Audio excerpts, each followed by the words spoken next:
तो भाई लोग मार्वल स्टूडियोज ने ऑफिशियली अपने नेक्स्ट बिग फिल्म थंडरबोल्ट्स का टीजर ट्रेलर रिलीज कर दिया है, जो थिएटर्स में 2 मई 2025 को आ रही है। वैसे इस फिल्म में काफी धमाकेदार कास्ट है, जैसे फ्लोरेंस प्यू, सेबेस्टियन स्टैन और जूलिया लुइस ड्रेफस। ये मूवी एक यूनिक ग्रुप ऑफ कैरेक्टर्स को इंट्रोड्यूस करती है जो ट्रेडिशनल सुपर हीरो से थोड़ा हटके हैं। कई लोग थंडरबोल्ट्स का आंसर बोलते हैं डीसी के सुसाइड स्क्वाड को, क्योंकि ये एक ऐसी टीम है जो मोरल ग्रे एरिया में काम करती है, मतलब ना फुली हीरो है और ना ही फुली विलन। वैसे इस कहानी का मेन सेंटर है वैलेंटिना एलेग्रा दे फॉन्टेन, जिसे जूलिया लुइस ड्रेफस प्ले कर रही है। वो इस रफ टीम को एक हाई स्टेक्स मिशन के लिए इकट्ठा करती है। अभी फुल प्लॉट तो रिवील नहीं हुआ है, पर कुछ रिपोर्ट्स के मुताबिक ये टीम सेंट्री के अगेंस्ट लड़ने के लिए बनाई गई है। सेंट्री, जो कॉमिक्स में एक बहुत ही पावरफुल और कॉम्प्लेक्स कैरेक्टर है, वो एक ऐसी थ्रेट है जिसे सिर्फ ये अनऑर्थोडॉक्स टीम ही संभाल पाएगी। लुइस पुलमैन ने सेंट्री का रोल निभाया है और ये देखने लायक होगा कि ये टीम कैसे इस पावरफुल विलन का सामना करेगी। वैसे दोस्तों, थंडरबोल्ट्स टीम के मेंबर्स एमसीयू के लिए नए नहीं है, इन्हें हम ऑलरेडी काफी मार्वल मूवीज में देख चुके हैं। लेकिन अगर आपको इनके नाम थोड़े अनफेमिलियर लग रहे हो तो चिंता मत करो, हम एक एक करके सभी कैरेक्टर्स के बारे में जानेंगे। तो चलिए बिना देर के वीडियो स्टार्ट करते हैं।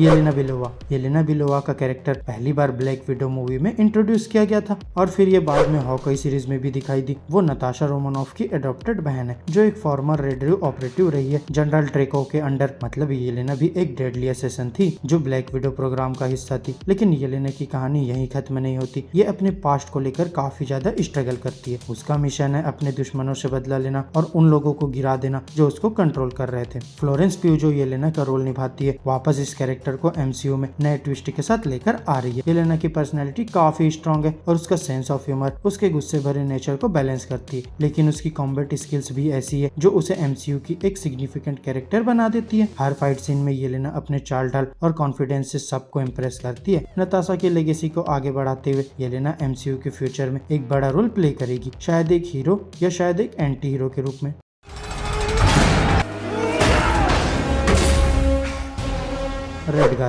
रेड गार्जियन यानी एलेक्सी सोस्टाको एक ऐसा कैरेक्टर है जो पहली बार ब्लैक विडो मूवी में दिखाई दिया था। ये बंदा कोल्ड वॉर के दौरान एक अंडरकवर सुपर सोल्जर स्पाई था, जिसे येलेना बेलोवा और नताशा रोमानोफ का एडॉप्टिव फादर बनाया गया था। बेसिकली रेड रूम ने इसको अपना वर्जन ऑफ कैप्टन अमेरिका बना दिया था, लेकिन एलेक्सी का अंदाज थोड़ा हटके और काफी क्वर्की था। उसकी स्ट्रेंथ और पावर तो टॉप नॉच थी, लेकिन अपनी थोड़ी सी कॉमिकल पर्सनैलिटी के साथ उसने सबको एंटरटेन भी किया। डेविड हार्बर ने रेड गार्जियन का रोल ऐसे निभाया कि ऑडियंस को उसके सीरियस और फनी मोमेंट्स का परफेक्ट बैलेंस देखने को मिला। अपने बुलंद शब्द और धीरे से पुरानी यादों में खो जाने वाले डायलॉग्स के साथ एलेक्सी ने नताशा और येलेना के साथ मिलकर रेड रूम को गिराने का प्लान बनाया। वैसे तो ये पुराना सोल्जर कभी कभी अपनी ग्लोरी डेज के सपने देखता है, लेकिन जब एक्शन का टाइम आता है तो रेड गार्जियन अपने पंच में एक कैप्टन अमेरिका वाली पावर दिखा देता है। अब ये देखा जाने वाला है कि फ्यूचर एमसीयू प्रोजेक्ट्स में रेड गार्जियन क्या रोल प्ले करेगा। लेकिन एक बात तो पक्की है, उसके हिलेरियस मोमेंट्स और ऊंची मार काफी इम्पैक्टफुल रहेगी। क्या वो बकी? अब फटेगा। बकी बांस जो कैप्टन अमेरिका का सबसे करीबी दोस्त था, उसको हम पहली बार Captain America the First Avenger में देखते हैं। वर्ल्ड वॉर 2 के दौरान जब सबको लगा कि बकी मर चुका है, तब वो हाइड्रा का एक ब्रेन वॉश्ड असेसन बनकर वापस आता है, जिसे हम विंटर सोल्जर कहते हैं। बकी का कैरेक्टर एक ट्रेजिक हीरो की तरह इवॉल्व होता है, जो अपने गलत कामों का पश्चाताप करता है और रिडेम्पशन की तलाश में रहता है। एमसीयू की मूवीज जैसे एवेंजर्स इन्फिनिटी वॉर और एवेंजर्स एंड गेम में बकी एक इम्पोर्टेंट मेंबर बन जाता है। उसके कैरेक्टर का डेप्थ और उसकी इमोशनल जर्नी फैंस के लिए काफी स्पेशल है और इस सब को स्क्रीन पर इतना जबरदस्त बनाया है सेबेस्टियन स्टैन की बेहतरीन एक्टिंग ने। बाकी का सफर सिर्फ दोस्ती और गिल्ट का नहीं, बल्कि एक नई शुरुआत का भी है।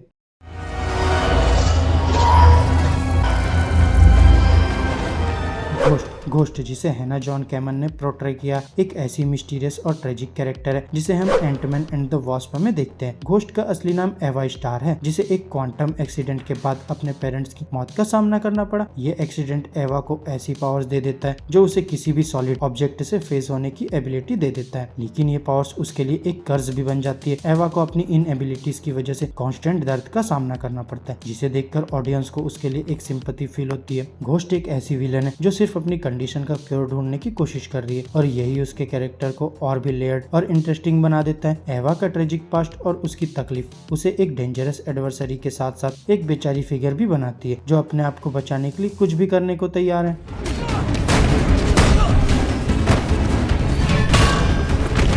टास्क मास्टर यानी एंटोनिया ड्रेको को ब्लैक विडो मूवी में ओल्गा कुरिलेंको ने पोर्ट्रे किया। एंटोनिया जो जनरल ड्रेको की बेटी है, एक ऐसी खास पावर के साथ आती है जो उसे किसी भी फाइटर के फाइटिंग स्टाइल को मिमिक करने की एबिलिटी देती है। इस टैलेंट के साथ वो एक ऐसी अपोनेंट बन जाती है जो अपने हर मूव से सामने वाले को सरप्राइज कर देती है। टास्क मास्टर को एडवांस टेक्नोलॉजी से और भी डेंजरस बनाया गया है, जिससे वो रेड रूम की एक पावरफुल एनफोर्सर बन जाती है। लेकिन इस विलन के कैरेक्टर में एक ट्रेजेडी भी छुपी है। नताशा रोमानोव के साथ उसका पुराना रिश्ता और रेड रूम में गुजरा हुआ उसका पेनफुल पास्ट, ये कनेक्शन उसके कैरेक्टर को सिर्फ एक रूथलेस विलन नहीं बल्कि एक कॉम्प्लेक्स और इमोशनली ड्राइवन फिगर बनाता है जो अपनी खुद की हकीकत से भी जूझ रही है।